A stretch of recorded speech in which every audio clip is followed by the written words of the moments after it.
people whose desire is mainly to dominate everybody. If they go to a village, to a town, they want to monopolize everything in that area. If you put them in a labor camp as a laborer, within a year they will try to emerge as headman of that camp. Way they behave so that you understand them better. I hope by the end of this video you'll be able to learn one or two things about Igbo, whether you're an Igbo person who is born outside Nigeria or outside Igbo land. I believe you have a lot to learn in this video. But before I get into this video, I want to use this opportunity to say Happy New Year to all of you, to all my subscribers and everyone watching this video. May this year be fruitful and successful for all of us. So guys, let's get into this video. It is believed that the Igbos are the offspring of a man called Nre. After settling down, he got married and started having children and started possessing the land of the eastern part of Nigeria. Like I said at the beginning of this video, Igbos possess a unique and special attributes. There's something very, very unique and special about the Igbos. You can only find Igbo tribe in Nigeria. Igbo or Igbo language or Igbo people can only be found in Nigeria. You can never find an Igbo person that originates from other parts of the world. Unlike Yoruba and Hausa, where you can find another people who are not Nigeria who speak Yoruba or speak Hausa. Other than Nigeria, there's no other place where you can find Igbo language, people who are real Igbos or who speak Igbo language. This is one of the things that make Igbo special.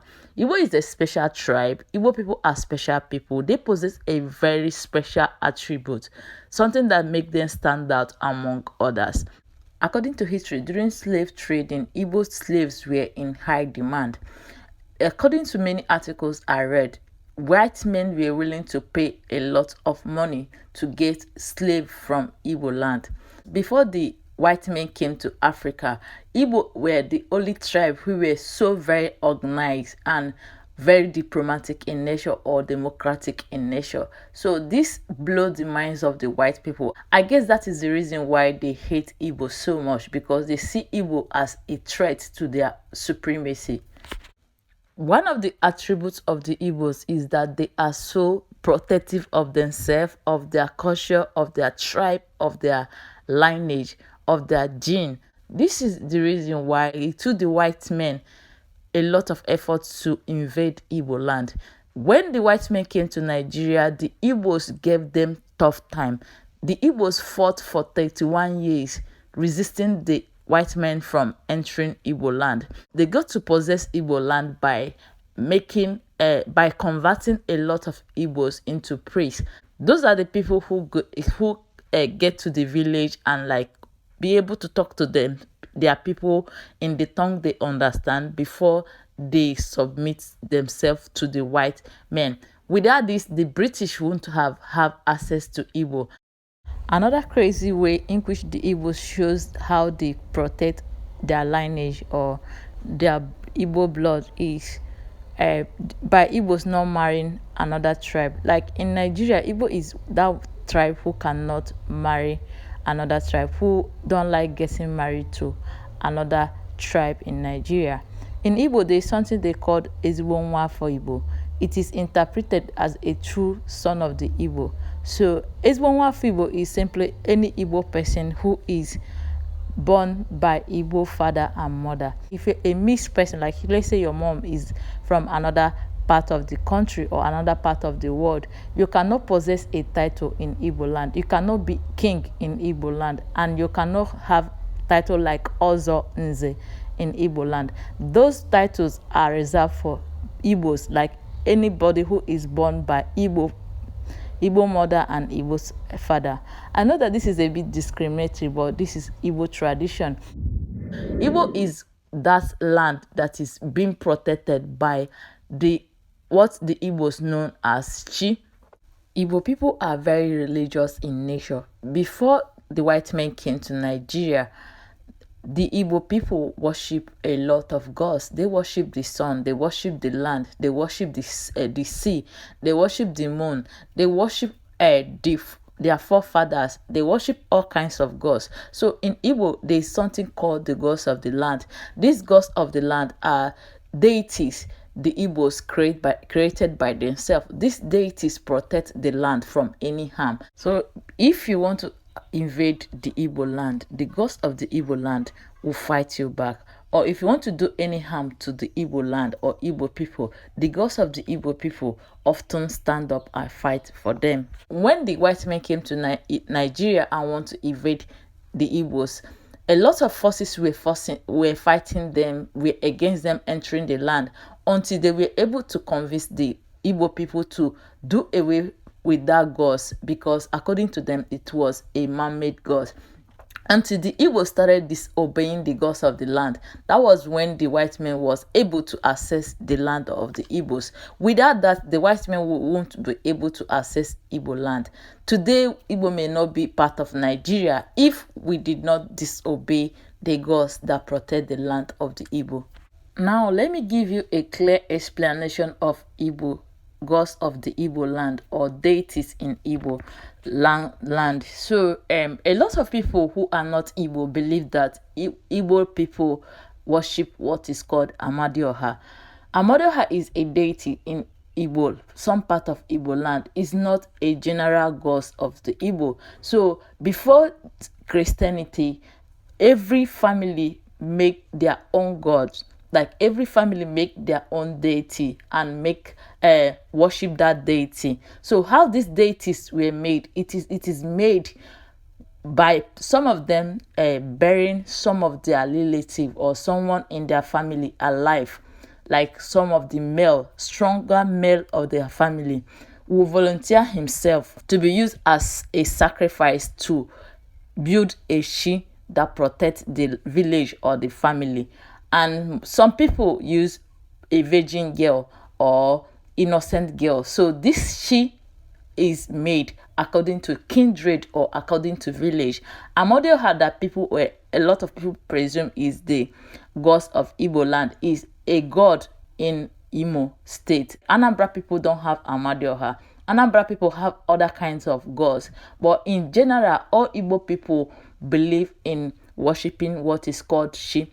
That she is, to many Igbo people, it is your doppelganger. I don't know if you know what is doppelganger. Like, it is believed that there's another something that look like you, which you're not supposed to see, and that thing is your she. That thing is something that protects you. That thing is something that go after you in everywhere you go. Like, it go and make way for you. So we worship that thing a lot, and we believe in that thing called she a lot. Apart from that, deities are made according to villages or kindred. I hope you guys understand this. So in many places there's different kind of deities, and these deities have different kind of name. Where I come from, we have something called Ado, we have Ioji, we have many kinds of deities. This Ado and Ioji are one of the strongest deities in Anambra State. So if you offend me as a daughter of that land, the only thing I will do is to cry to that deity, and they will stand up and fight for me. It is still very, very powerful up to today. The thing is that Christianity have blinded us from a lot of things, but today Ado and Ioji and every other gods in that my village still stand up to fight for the people. Unless you are not innocent, that is when the deity will not fight for you, or unless you have split blood of the people of your village, that is when that deity will not fight for you. But if your hands are clean, that deity will stand up and fight for you. Also, this is the reason why a lot of sins were not common before Christianity. So the reason why a lot of sins were not common during Christianity is that the deity that protect the land of a particular village in Igbo land often go against anybody that do something that is called Ifa Anana Asonso, something that is forbidden to the land. So once you do that, the deity will strike you dead. A lot of other Igbos have something they call gods of thunder. They have gods of fire. They have a lot of gods in Igbo land. So each and every time you do anything against the land, in some cases thunder will strike you down. In some cases you'll be having all kinds of strange sickness. In my own cases, we don't have gods of thunder. So how the gods in my village operate is that they will start killing everybody from your family. Like they will start killing everybody from your family until it gets to you. Most of the times, if you do something very, very bad, they will just come for you and give you a very uncurable sickness.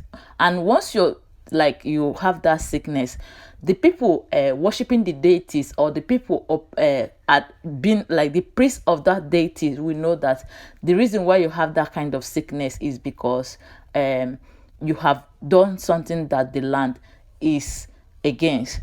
In my cases, is sometimes often in case of a swollen stomach, or a strange voice in your body, and after a few days you have that swollen stomach or those boys on your body, you will die. So that is how it is in my own place.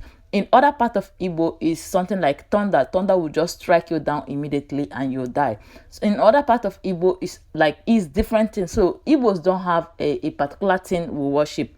Every Igbo god is made according to the kindred, or according to people, or according to villages, and they operate differently. I hope this deep explanation explain everything you need to know about Igbo gods and how it is. Like is very, very deeper than what I just explained. Like if I want to start explaining it, this video will be extremely long, but hopefully you understand one or two things from this my long brabbing.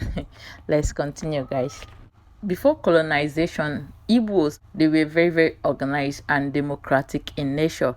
In Igbo, we don't have a centralized strong head. Like we don't have one particular person everybody is scared of. Everybody have his or her own power to an extent. Then there's a king. Even when there's something we called king Eze, that king cannot make a decision on his own. Before he make a decision, he have to discuss with king's cabinet, or Ndeze, or Ndishie, before he make that decision. So decisions are made in Igbo land collectively. Everybody have to say in every decision they make, even in family. In Igbo land, every man have the power to make decision for his family or for himself. So in Igbo land, what we fear the most is gods, or the god. After gods or she, the next person you have your loyalty to is your father. After your father, your mother. After your mother, then the first son of the family. This is the reason why a lot of Igbos can never do without having a son. Like even if they marry 20 wives, or they marry you out of love, if you are not able to give them a male child, they are going to abandon you to go and search for a woman that will give them a male child. This is because Igbo believe that decision making in family has to be made by the male of the family, and that male of the family will represent the family in kindred meeting. In Igbo land, women are not as valuable as male. Like a male child is like 10 times valuable than a female child. So this is how it is in Igbo land, because according to them, a male child will carry the lineage forward, while a female child will soon get married to another. Your father have a woman don't supposed to have that, like inherit that.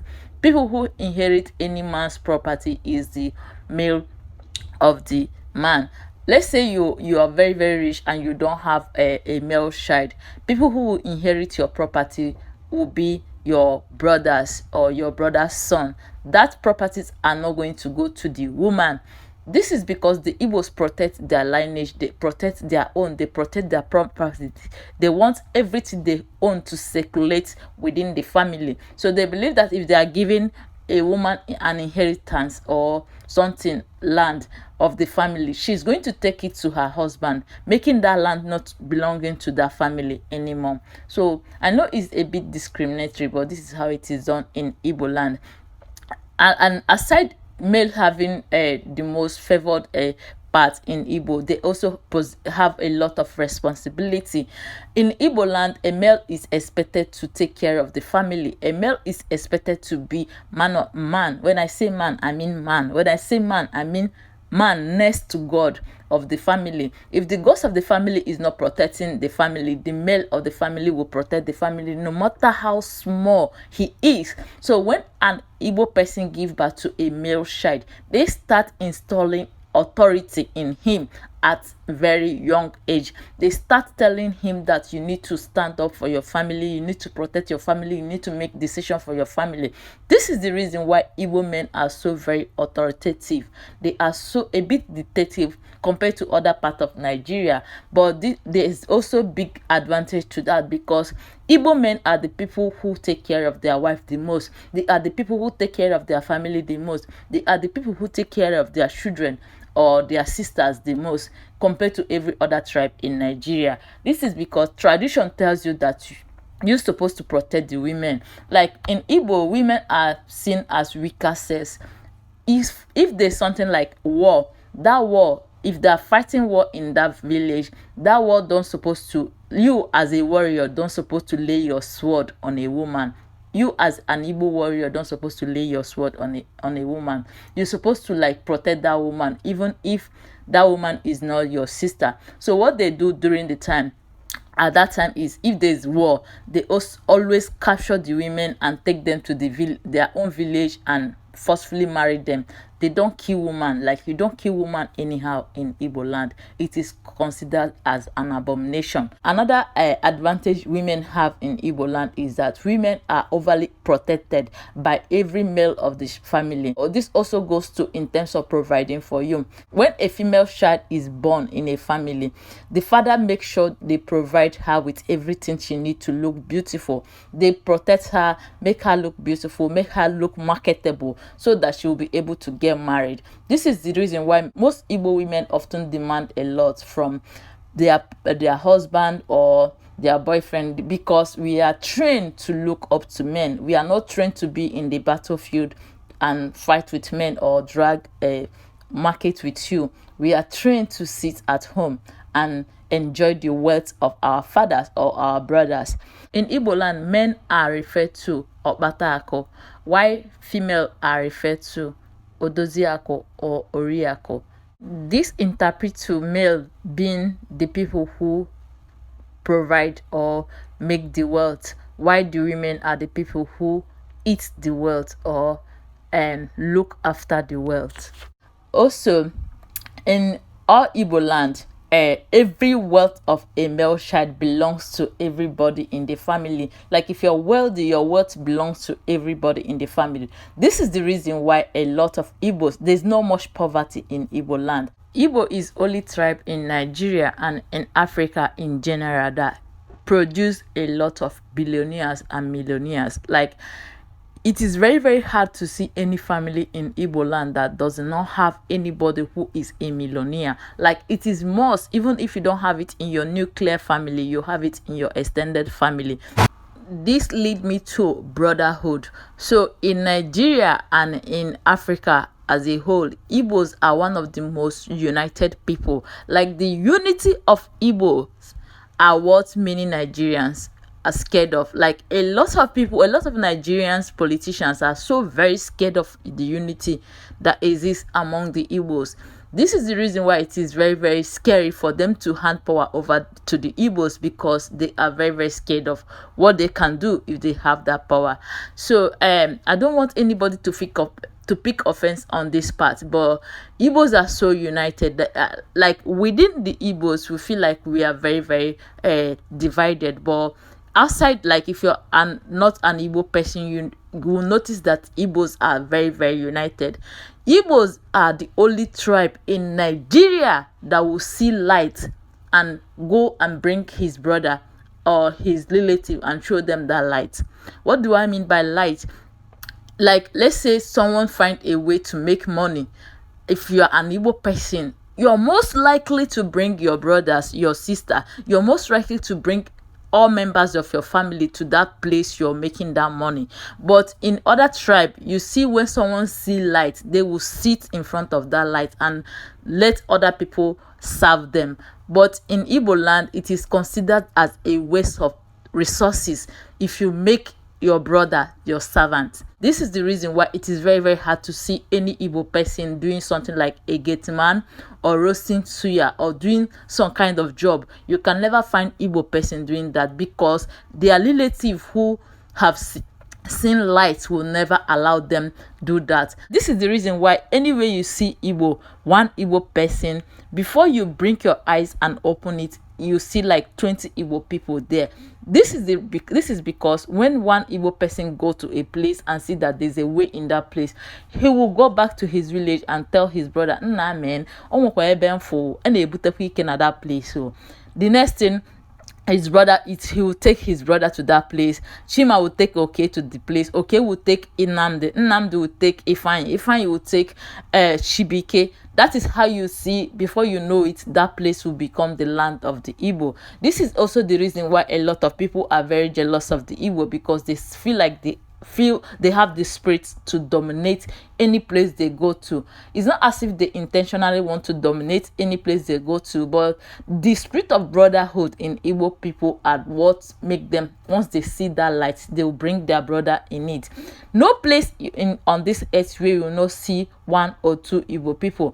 In most cases, it's always one Igbo person that go to that place, and once that person find light, he will come back to the village and tell other people that I've seen light, I've seen how to make money, there's a way you make money in this place. And the next thing, that news will circulate among Igbos. Okay, let me use business as example. In a shop of someone who is not an Igbo person, if you want to buy a pen and that person is selling something like books, you tell them that I want to buy dozens of pen. That person, chances of that person telling you I don't have that pen is like 99%. But in Igbo part is not like that. If you go to an Igbo shop and tell them, an Igbo shop who is selling a plate, and tell them that you want dozens of pen, what he will tell you is that I have that pen, I have a lot of pen, all kinds of pen you want, it is in my other shop. They will take you to another Igbo man's shop, and immediately that Igbo man is coming with you as a customer, that Igbo man that owned that shop will look into that person and they know that they brought customer. The next thing that Igbo man that owns that shop will do is to bow down to the other Igbo man who is bringing you and call him my oga, welcome, and leave his shop, trust his shop to him. And after they do that business, what that other Igbo man that brought that customer will do is to give that money, the main money, the supposed money they're supposed to give for that pen, to the owner of the shop and take the excess money. Because each time this kind of transaction, they always overbill or add some things, small things on top of the real price of the goods. So after the sales, they will take their own gain and give the main money to the owners of the shop. You can only see this practice in Igbo land. In every part of the world, you can only see this practice in Igbo. Within the Igbo, no one can ever allow you access their property or access Now let me round this video off with Igbos being the most business oriented people in Nigeria and in Africa as a whole. So Igbos, it is believed that an Igbo man don't know how to subtract. To an Igbo man, the only calculation Igbo man knows is how to multiply and how to add. They don't know anything like subtraction. Subtraction is not in dictionary of any Igbo man.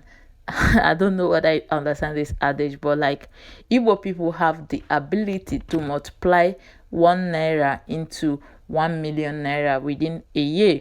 I don't know what is that, but this is a gift God gives to Igbo people. They are so business oriented, like they can make an infertile land fertilize, like a fertile land within a year. No matter how hard that place is, no matter how dull that place is, once an Igbo man step foot in that place and mean business in that place, before you know it, that place will be very lucrative. They will always find a way out of every situation. This is the reason why a lot of people see Igbos as dominant.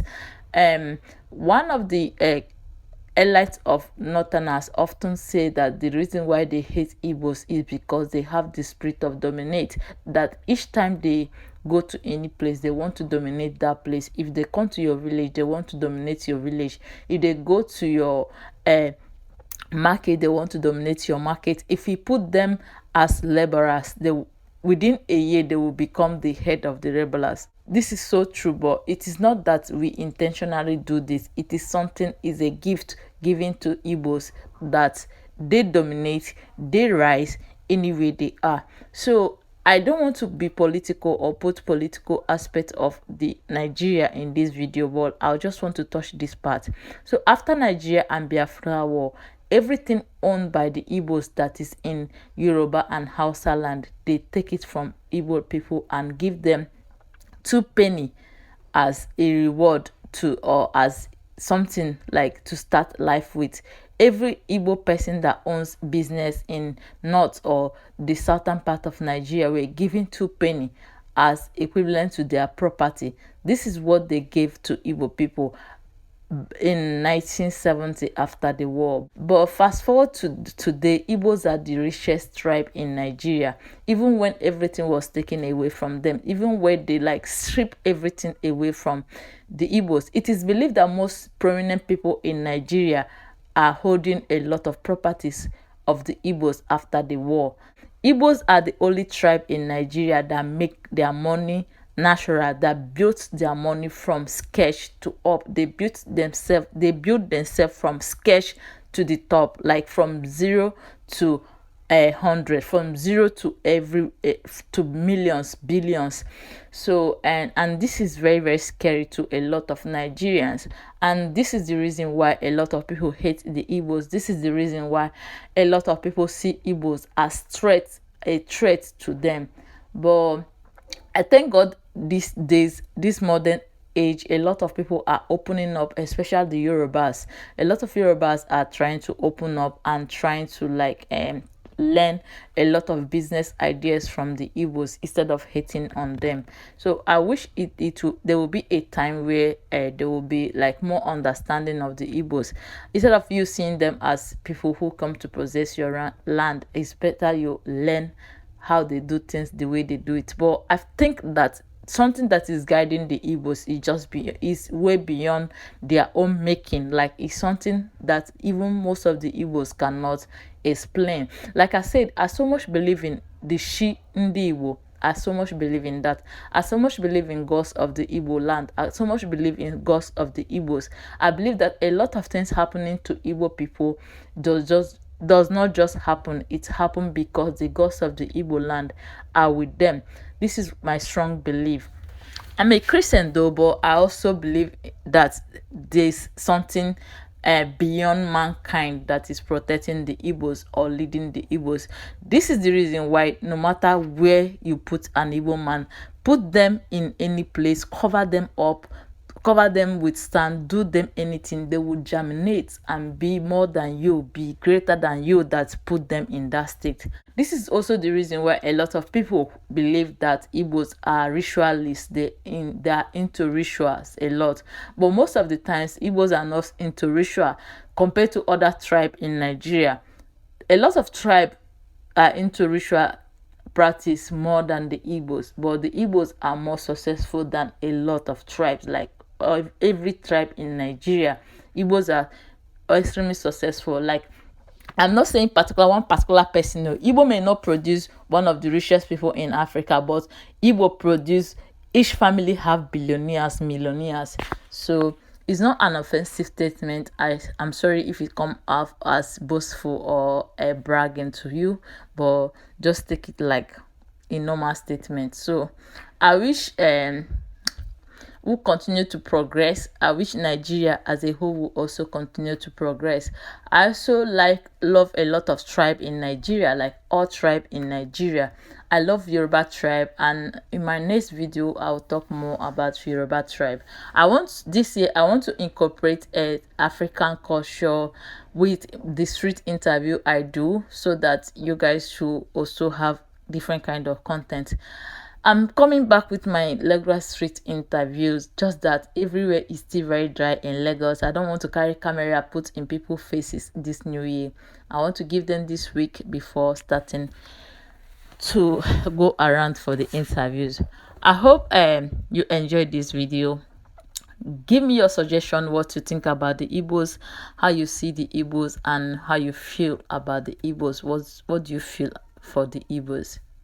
Leave it in the comment section. See you guys in my next video. Peace out.